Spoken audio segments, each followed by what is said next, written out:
বিয়ের আগে ছেলেদের গায়ে হলুদ লাগানো হয় কেন? কেন? ঠিক সেই কারণে যে কারণে ভাজার আগে মাছের গায়ে হলুদ লাগানো হয়। সেদিন ক্লাসে টিচার মন্টুরে বলতেছে, ওই গত রাত্রে কয়টা পর্যন্ত পড়ালেখা করছ? বলে স্যার 12টা পর্যন্ত। আশ্চর্য ব্যাপার, 9টার পরে তো কারেন্টই ছিল না। বলে স্যার পড়ায় এত মনোযোগ দিছি, কখন যে কারেন্ট গেছে বুঝতে পারি না। তো সেদিন অফিসে ভোলাদা কান্না করতেছে।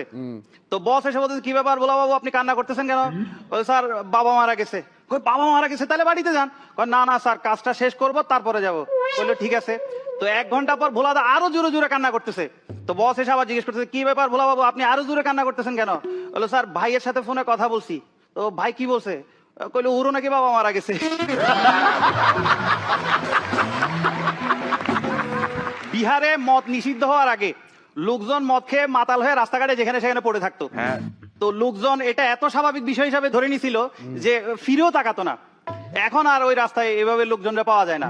তো হঠাৎ করে যদি কাউকে ওই অবস্থায় পাওয়া যায়, তাহলে অনেকগুলো মানুষ এসে তাকে উদ্ধার করে গাছের ছায়ার নিচে নিয়ে যায়। কেউ মুখে পানি দেয়, কেউ মাথায় পানি দেয়, কেউ বাতাস করে।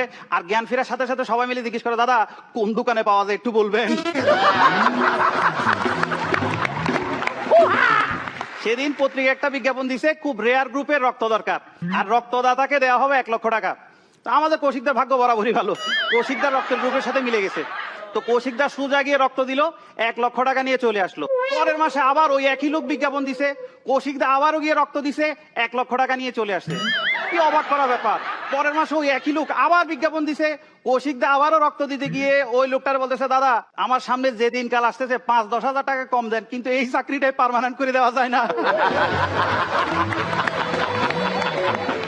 সেদিন ভোলার একটা বাস উঠছে, হঠাৎ সামনে দেখে এক পরমা সুন্দরী সন্ন্যাসিনী সামনে বসে আছে। তো ভোলাদা তাকে দেখে প্রচন্ড ভালোবাসতে ইচ্ছে করলো, কিন্তু তাকে কোনোভাবেই বলতে পারতেছে না। শেষ পর্যন্ত নিজের ইচ্ছার কথাটা গিয়ে বললো ড্রাইভারকে। তো ড্রাইভার বললো, আমি তো সন্ন্যাসীরে চিনি, সে প্রতিদিন রাতের বেলা নদীর ধারের ওই জঙ্গলে প্রার্থনা করতে যায়। আপনি যদি ভগবানের রূপ ধরে সেখানে যান, তাহলে আপনার ইচ্ছাটা পূরণ হয়ে যেতে পারে। তো ভোলাদা চিন্তা করলো তাই করা উচিত। তারপর ভোলাদা ভগবানের রূপ ধরে আড়ালে গিয়ে দাঁড়ায় থাকলো। সন্ন্যাসিনী আসলো, আসার পর প্রার্থনা শুরু করতেই ভোলাদা সামনে গিয়ে হাজির। তো সন্ন্যাসিনী বলছে, ভগবান আমি তোমার সাথেই থাকতে চাই। তো ভোলাদা বললো, ঠিক আছে, কিন্তু তার আগে আমাকে তুমি কতটা বিশ্বাস করো তার প্রমাণ স্বরূপ আমাকে তোমার ভালোবাসতে হবে। সন্ন্যাসিনী রাজি হয়ে গেল। তো অনেকক্ষণ আদর ভালোবাসা করার পর ভোলাদা মুখোশ করে হাসতে হাসতে বলতেছে, হা হা হা হা হা হা হা হা। আমি সেই বাসের প্যাসেঞ্জার। সাথে সাথে সন্ন্যাসিনী মুখোশ খুলে বললো, হা হা হা হা হা, আমি সেই বাসের ড্রাইভার। সেদিন একটা বেল গাছে 2টা পাকা বেল পাশাপাশি কথা বলতেছে। তো বলতেছে, এই কি করস? বললো কিছু না। তাহলে রেডি হ। কেন?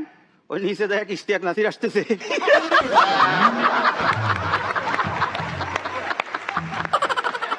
তো এপিসোড শুরু হওয়ার আগে শুভঙ্কর দা আমারে বলতেছে, আজকে যদি ভালো পারফর্ম করস তাহলে মীর এসে তোকে জড়াই ধরবে, আর যদি খারাপ পারফরমেন্স করস তাও মীর এসে তোকে জড়াই ধরবে।